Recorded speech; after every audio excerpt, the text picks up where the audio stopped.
Colombia university میں ایک طالب علم ریاضی کے لیکچر کے دوران سو گیا۔ جب جاگا تو اس نے وائٹ بورڈ پر 2 سوال لکھے دیکھے۔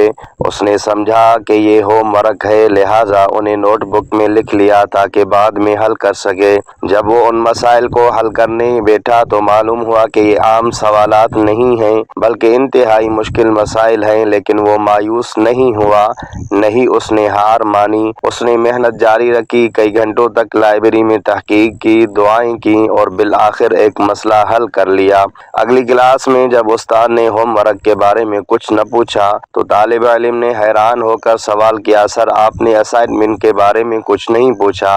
استاد مسکرایا اور کہا، وہ کوئی اسائنمنٹ نہیں تھا بلکہ وہ 2 مسائل تھے جنہیں آج تک دنیا کے سائنسدان حل نہ کر سکے۔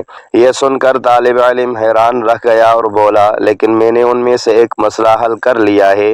جب یونیورسٹی نے اس کا حل چیک کیا تو وہ درست نکلا اور اس کے دریافت کو تاریخ میں محفوظ کر لیا۔ یہ طالب علم کامیاب کیوں ہوا؟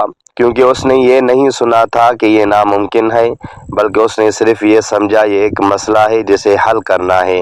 یہی پیغام ہمیں قرآن دیتا ہے، انسان کے لیے وہی کچھ ہے جس کی اس نے کوشش کی۔ سورۃ النجم آیت نمبر 39۔ اسلام ہمیں سکھاتا ہے کہ مایوسی، کفر اور اللہ کی رحمت سے کبھی نا امید نہیں ہونا چاہیے۔ جب انسان اللہ پر بھروسہ رکھ کر محنت کرتا ہے تو راستے کھلنے لگتے ہیں۔ رسول اللہ صلی اللہ علیہ وسلم نے فرمایا، اللہ کی مدد بندے کے گمان کے مطابق ہوتی ہے۔ بخاری اور مسلم۔ یعنی اگر ہم یقین رکھیں تو ہم کچھ کر سکتے ہیں تو اللہ کی مدد ہمارے ساتھ ہوگی۔ اس کہانی سے سبق کیا ہے؟ کبھی کسی کی منفی باتوں پر یقین نہ کرو۔ جو لوگ کہتے ہیں کہ یہ ناممکن ہے ان کی نہ سنو، کیونکہ ناممکن کچھ نہیں ہوتا۔ محنت، استقامت اور دعا کامیابی کی کنجی ہیں۔ اللہ پر بھروسہ رکھو، ہمیشہ آگے بڑھنے کی کوشش کرتے رہو۔ اگر تمہارے اندر سچا یقین، مسلسل محنت اور اللہ پر بھروسہ ہے تو کوئی بھی مشکل تمہیں تمہاری منزل تک پہنچنے سے نہیں روک سکتی۔